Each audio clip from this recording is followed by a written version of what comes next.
ഈ റെസ്പോണ്ട് ചെയ്തതിലാണ് ശരിക്കും സന്ദീപ് വാര്യർ ഈ ഒരു കേസിൻ്റെ ഭാഗമായിട്ട് വരുന്നത്. ഓക്കെ, ഞാൻ സന്ദീപ് വാര്യർ ഇട്ട ഒരു പോസ്റ്റിൻ്റെ സ്ക്രീൻഷോട്ട് ഇവിടെ വയ്ക്കാം. പ്രിയപ്പെട്ട രാഹുൽ ഈശ്വർ, എന്നെ അഭിസംബോധന ചെയ്ത് താങ്കൾ യൂട്യൂബിൽ ചെയ്ത വീഡിയോ കണ്ടു. കോടതിയുടെ പരിഗണനയിലിരിക്കുന്ന വളരെ വിവാദമായ ഒരു കേസിൽ, പ്രത്യേകിച്ച് ഒരു പെൺകുട്ടി നൽകിയിരിക്കുന്ന കേസിൽ അഭിപ്രായം പറയുന്നതിൽ ശരിയോടും എന്നെ ചിന്ത കുഴപ്പത്തിലാക്കിയിട്ടുണ്ട്. എന്നാൽ പോലും സത്യം പറയാൻ മടിക്കേണ്ടതില്ല എന്നതുകൊണ്ട് പറയുകയാണ്. താങ്കൾ യൂട്യൂബിൽ പറഞ്ഞതുപോലെ ആ വിവാഹത്തിൽ ഞാൻ പങ്കെടുത്തതാണ്.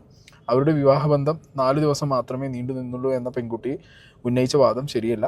മാസങ്ങളോളം അവർ തിരുവനന്തപുരത്ത് ഒരുമിച്ച് ഉണ്ടായിരുന്നു. ഇത് സത്യമാണ്. ഇതെനിക്കറിയാവുന്നതാണ്. മാത്രമല്ല അവർ ഇപ്പോഴും വിവാഹമോചിതരല്ല. ഗുരുവായൂർ താലി കെട്ടിയതാണ്. ഞാൻ അറിയാവുന്ന ഇത്രയും സത്യങ്ങൾ പറഞ്ഞില്ലെങ്കിൽ കുറ്റബോധം എന്നെ വേട്ടയാടും. അതുകൊണ്ട് മാത്രം പറഞ്ഞതാണ്. എന്നാൽ ആരോപണവുമായി ബന്ധപ്പെട്ട് കോൺഗ്രസ് പാർട്ടി ഒരു നിലപാടെടുത്ത്, അതാണ് എൻ്റെ നിലപാട്. സത്യം ജയിക്കട്ടെ. ഓക്കെ, ഇങ്ങനൊരു കാര്യം സന്ദീപ് വാര്യർ